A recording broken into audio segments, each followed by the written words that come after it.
អូខេអញ្ចឹងសួស្តីបងប្អូនអញ្ចឹងឥឡូវខ្ញុំចង់មកនិយាយពីអឺទូរស័ព្ទប្រហែល model ដែលខ្ញុំគិតថាវាតម្លៃវាធូរថ្លៃហើយអាចប្រើបានទូរស័ព្ទទាំងអស់ហ្នឹងវាមិនជាទូរស័ព្ទថ្មីវាទើបចេញ2025ទេទូរស័ព្ទខ្លះអាចចេញ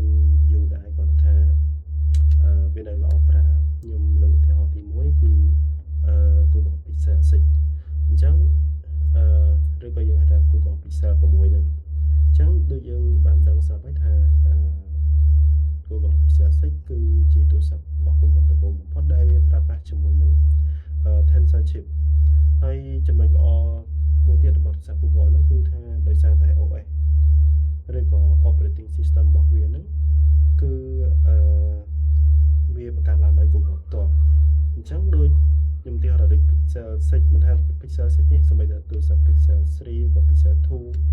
ក៏ឥឡូវហ្នឹងក៏វានៅប្រើកម្មវិធីទៅបានធម្មតាទេលេខអត់អីទេគាត់ថាបើសិនជាយើងយកវាមក run graphic ប្រហែលជាពិបាកឥឡូវយើងមកនិយាយជាមួយនឹងGoogle Pixel 6វិញឥឡូវនេះខ្ញុំកំពុងតែ record ដោយប្រើប្រាស់ Google Pixel 6ហ្នឹងដែរទី1ទោះបីជាវាចេញ4-5ឆ្នាំមកហើយក៏ដោយវានៅតែ update version បានខ្ពស់ជាងទូរស័ព្ទស៊េរីក្រោយៗដែលទើបបញ្ចេញមកទៀតខ្ញុំឧទាហរណ៍ថាទូរស័ព្ទដូច Sony នេះជាទូទៅវាធានាថា update version បានដូចជាតែ2ឆ្នាំអីទេដូចខ្ញុំទិញ Sony Xperia 5 Mark 5ដូចជា Android វាបានតាម14ហ្នឹង15ហ្នឹងឯងតែអានេះវាទៅចេញ2022 2023តែទូរស័ព្ទក៏ Pixel 6ដែលខ្ញុំកំពុងប្រើហ្នឹងរហូតហ្នឹងគឺខ្ញុំប្រើនៅលើ Android 16 beta ចុងក្រោយអញ្ចឹងឃើញថាវាដើរ smooth ថ្មវាមិនកាន់ពេកទេបងប្អូនវាអាចថាវាកាន់មិនល្មមអាចថា4ទៅ5ម៉ោងលើអេក្រង់ជាប់បើសិនជាយើងលេងហ្គេម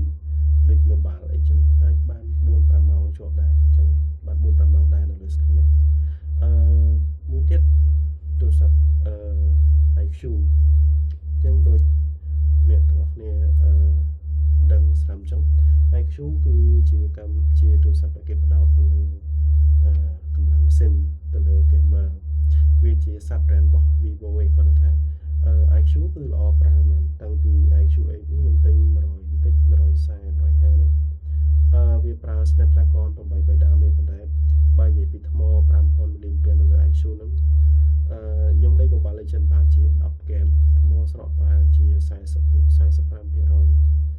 អានឹង IQ តែគាត់ថាបើសិនជាយើងនិយាយពីកាមេរ៉ា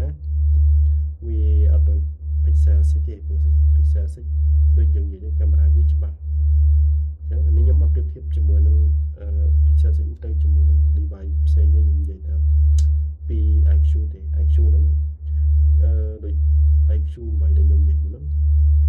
កម្មវិធីដើរលឿន 120Hz បើដូចជា Neo 8ដូចជាឡើងដល់ 144Hz គាត់ថា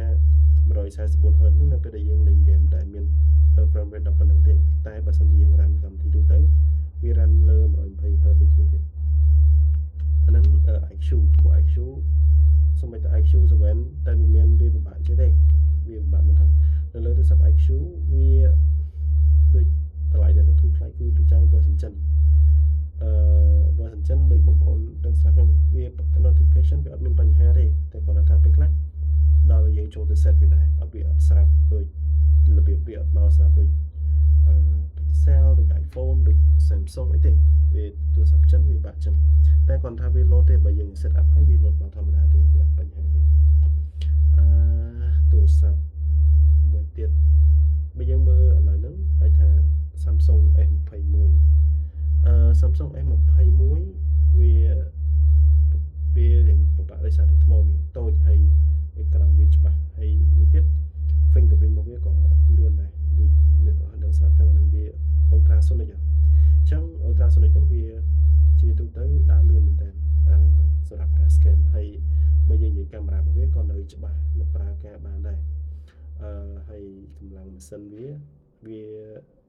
បើសិនជា version របស់អាមេរិកវាប្រើ Snapdragon 8 ដើមបើសិនជារបស់ក្រុមហ៊ុនរបស់កូរ៉េដូចជាវាប្រើ Exynos ទេតែដល់តែ Exynos មកនេះតែគាត់ថាខ្ញុំប្រើបាននៅរត់កម្មវិធីនៅអីបានធម្មតាហើយមួយទៀតវាឡើងដល់ One UI 7 អញ្ចឹង One UI 7ហ្នឹងវាកែប្រែមុខមាត់ច្រើនដែរអញ្ចឹងបើសិនជាបងប្អូនចាប់អារម្មណ៍អាចរកទិញទៅដោយសារអានេះមិនខ្ញុំអ្នកលក់ឯងខ្ញុំគាត់តែបတ်ពិសោធន៍ដែលខ្ញុំប្រើទេថាវានៅល្អប្រើទេបើយើងមកប្រើទូទៅហោះទៅគ្មានគេមិនអីទេយើងអត់មានទៅលេង game ដូច Genshin Impact អីទេអានឹងយើងលេងដូចជា Mobile Legends អីទូទៅតែប៉ុណ្្នឹង